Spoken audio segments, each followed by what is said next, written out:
ఇప్పుడు ఎందుకంటే రీసెంట్ గా కుంభమేళ అయింది కాబట్టి అందరికీ ఆకర్షించేది ఈ బయట తంత్రజ్ఞే, కానీ లోపల చేయవలసింది వస్తున్నాడు. అది గురువు ద్వారా. ఇక్కడ గురుతత్వం ఉంది, కానీ ఈ ఈ వీటి వల్ల కాదు. చేయవలసింది ఏంటంటే నువ్వేమి చేయి, లోపలికి వెళ్ళి ఉత్తమం తత్వచింతయిగా, మధ్యమం శాస్త్ర చింతనం, అధమం మంత్ర చింతాక, తీర్థభ్రాంతి అధమాదం అన్నారు. అంటే ఏంటి? ఇవన్నీ ఉపనిషత్తులు ఏంటంటే అవి ఇది మామూలుగా వేరే రాజకీయం చెప్పిన మాటలు కాదు. ఎవరికైనా ఎప్పుడైనా ఇళ్ళవేళ్ళ ఉండేది అది. తత్వచింతన ఉంటుంది అంటే ఇప్పుడు ఇదంతా తత్వచింతన సాధన. మధ్యమం శాస్త్రచింతన. ఊరు కొంతమంది ఏంటంటే ఆ ఇప్పుడు కాదు కానీ పూర్వం ఎక్కువగాను ఛాన్స్ బాగా అందరూ చదువుకున్నాడు ఏంటంటే సాధన చేయకుండా రుబ్బేవారు అందరూ. అటు నుంచి ఇటు నుంచి అటు రుబ్బడమే, సాధన చేయకుండా. నెహి నెహి రక్షత డుక్కుని అప్పుడు చెప్తారు ఆ రోజుల్లో.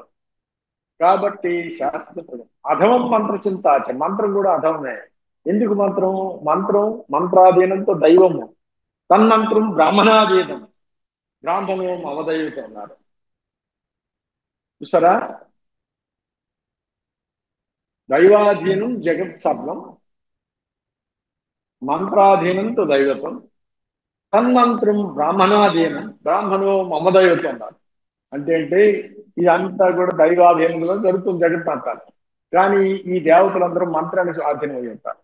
ఆ మే ఆ మంత్రం దేవతలు అందరూ కలిపి బ్రహ్మజ్ఞానికి అధీనం ఉంటారు. అటువంటి బ్రహ్మజ్ఞానానికి దైవం అంటారు. కాబట్టి ఏమిటంటే మనం వెళ్ళవలసింది ఎక్కడికి వెళ్ళాలంటే ఈ బయటి వాటికి వెళ్ళొద్దు. ఇవన్నీ కూడా వేస్ట్. ఇవి కూడా జన్మలెత్తడానికే.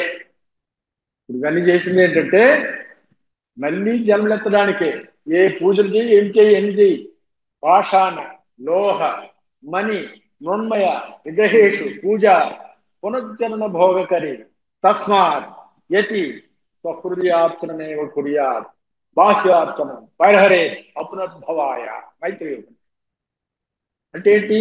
ఇవన్నీ కూడా ఏంటంటే మనల్ని అట్రాక్ట్ చేస్తున్నాయి. అమ్మో మన భారతీయ సంస్కృతి అంటే ఇదే కాబోసు అన్ని చెయ్యాలి అనుకోండి. భారతీయ సంస్కృతిలోన అది నివృత్తి మార్గం, జ్ఞాన మార్గం ఒకటి ఉంది. అది ఋషుల దగ్గర ఉన్నది. ఆ ఋషి పొంగులు గురువు పరంపర ఉంది. అక్కడి ద్వారా నేర్చుకోవాలి తప్పించుకొని ఈ బాహ్య ఆడంబరాల వీటి కోసం అట్రాక్ట్ చేయకూడదు. మన వేషాధారాలు ఇవన్నీ చూసి దీన్ని బట్టి కాదు. మనందరం అబ్బో అయితే వాళ్ళంత వైరాగ్యత ఉన్నారు, వైరాగ్య లోపల ఉన్నారు వాళ్ళు శివగణాలు.